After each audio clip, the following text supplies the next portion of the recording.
Hello my dear coders, welcome back to Code with Bindu. Today we are going to discuss about math functions in Java. We traveled so far in all the basics, right? So we are here right now in the math functions. So yeah, what is a function? Everyone who are familiar with coding will have an idea of function, but still have a look. A function is a block of code which only runs when it is called. That means if you write 100 lines of code and if you don't call it, there is no use.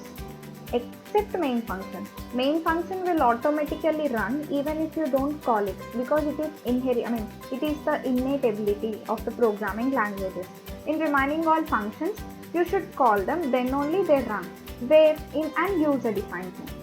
So I will give you some examples. Yeah, here I gave an int of int type add function int x comma int y, and here I gave the sum x plus y, and in that main I called the function add 4 comma 6. So now I will get output as what?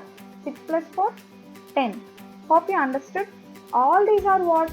The add is user defined function, so we should call it, but some innate functions need not to be called, like main function. I hope you know this, right? Whenever we write hello world program, we don't call the main function again, right? That is the main thing. And see, this Java math is a predefined, innate functions of Java. So we no need to specially call them. So 5 main types. See, math.max, min, square root, abs, random, etc. So coming to max, I hope the name itself tells. What is the max number of 5,88? Yes, it is 88. So math.max function is used to tell which number is maximum. I hope you understood. In minimum, of course the minimum number is 5. Next, coming to square root, we have 144, that is 12. Math.abs, abs means absolute value. Absolute value means absolute positive value only. See, here we have minus 5.6. What is its absolute positive value means? Plus 5.6. Plus won't be executed, but yeah, 5.66 will be your output. And in the math.random, it is a bit new thing. It is actually very useful also. In random, we will get any number in between the limits we give. If we leave the function like this, like we don't declare anything in the bracket, then in output we can get any output in between 0.0 to 1.0. Anything, it may be 0.001 or 0.1, etc. etc. Here 0.0 is inclusive. That means in random test 0.0 can be also an output.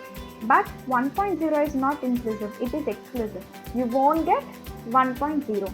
If you leave the brackets like this, we will get number between what? 0.0 to 1.0. It is important in interview point of view, just see it. Next, math random is a bit expanded. If you want to get any number between specific limits, like I want random number between 1 to 100, then you should give command like this. Int num equals to typecasting. I hope you remember widening, narrowing, typecasting. Yes.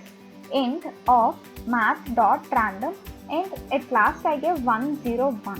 Why I gave 101? Because 101 is exclusive. You don't get output like 101. You will get only till 100. And of course 1 is inclusive, so it will come. I hope you understood. And let's do the execution part first. I think you can see the video pop out, right? So meet you in the execution video. Thank you for watching. That is it for today.